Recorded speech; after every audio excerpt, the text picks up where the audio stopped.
अस्सलाम वालेकुम साईं निशात साहब, सब खां पहिरियों तव्हांखे मुबारकूं। तव्हांजी कोशिश रंग लाथो। शेख अयाज़ यूनिवर्सिटी शिकारपुर में तालीम कराईंदड़ रतुद वासी शागिर्दनि जे लाइ उहा पॉइंट जो बंदोबस्त करायो आहे। इन हवाले सां ॿुधाईंदा तव्हां इहो कीअं मसइलो हल करायो, इन सां शहर वासियुनि खे कहिड़ो फ़ाइदो पहुचंदो? बिस्मिल्लाहिर्रहमानिर्रहीम।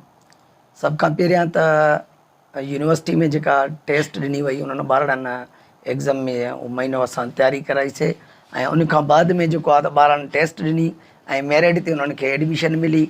उन खां बाद में असां एप्लीकेशन ॾिनीसीं त असांजा 18 स्टूडेंट असांजे रतदरे जी एडमिशन थी ऐं फस्ट टाइम इहा वॾी ॻाल्हि आहे त अल्हम्दुलिल्लाह 18 स्टूडेंट असांजा एडमिशन थी वई। उन खां बाद में असां एप्लीकेशन ॾिनीसीं त असांजा स्टूडेंट जेके आहिनि हितां जा ग़रीब आहिनि, पसगर्दा इलाइक़नि जा आहिनि, त एतिरा किरायो या अफोर्ड नथा करे सघनि, अचण में तकलीफ़। उन में तक़रीबन 2 महीना गुज़री विया।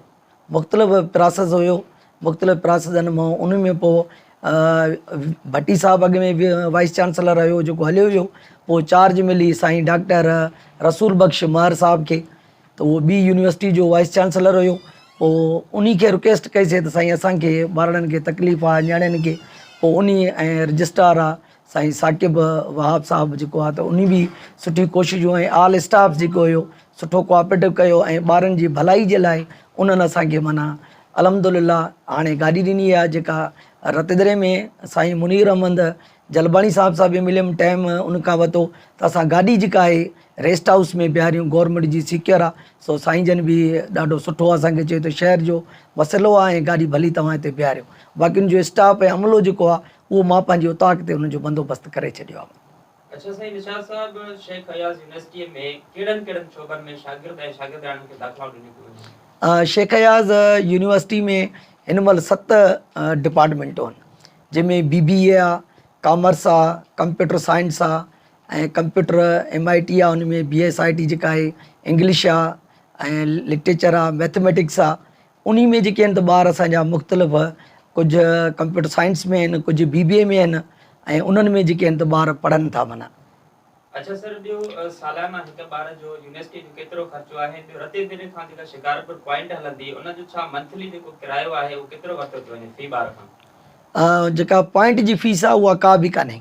यूनिवर्सिटी त उहा फ्री ऑफ कास्ट आहे, उहा ॿारनि जी सहूलियत आहे त पिक एंड ड्रॉप उहा फ्री आहे। बाक़ी पर सेमेस्टर जेका आहे 15,000 रुपया फीस आहे जेका 6 महीननि जी आहे। उन में library, tuition fee, exam fees बि सभु उन में आहे। टोटल जेका आहे 15,000 पर सेमेस्टर आहे, साल जी माना 30,000 रुपया आहे। हिकु डिपार्टमेंट आहे जंहिंजी माना कुझु चेंज आहे, 20 आहे, माना 20,000 पर सेमेस्टर आहे। बाक़ी तक़रीबन 15,000 आहे माना हू। सर आखिर में रतदरे वासियुनि लाइ कहिड़ो पैगाम ॾियणु चाहींदा? असांजे लाइ रतदरे वासियुनि लाइ असांजो इहो मैसेज आहे त पंहिंजे स्टूडेंट खे पढ़ाइनि। लाड़काने ताईं बि अगरि ॿार पोइ वञे पियो, उन जी सिर्फ़ु किरायो वैन जो 6,000 खां 7,000 रुपयो किरायो आहे माना।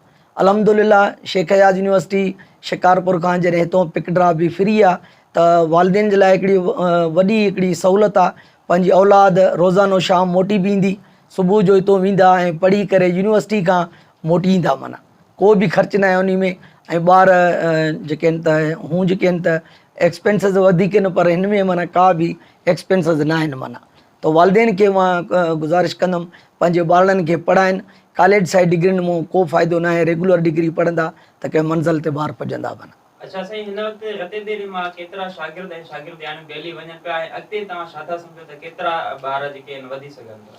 अल्हम्दुलिल्लाह जेको जेको टेन्योर जेको एडमिशन जो हुयो, इहो सिर्फ़ु पंहिंजे सेंटर में मां हिकिड़ी अवेयरनेस ॾिनी त तव्हां यूनिवर्सिटी ॿार माना तक़रीबन 12 फीमेल्स आहिनि ऐं 6 जेके आहिनि मेल आहिनि माना। 18 स्टूडेंट असांजा हिन टेन्योर में थिया आहिनि जेके एडमिशन। ऐं अल्हम्दुलिल्लाह 50 खां अबो ॿार जेके आहिनि 100 ताईं बि अटेंडेंस थी सघे थी माना। जेके ॿार अहिड़ा होशियारु आहिनि हिते पढ़नि था, वालिदैन जा जेके ख़र्चु करणु चाहिनि बि था, उन हिकिड़ी सहूलियत आहे। उन जे करे अलाह कंदो माना हिकिड़ी सुठी मंज़िल ते पहुचंदा।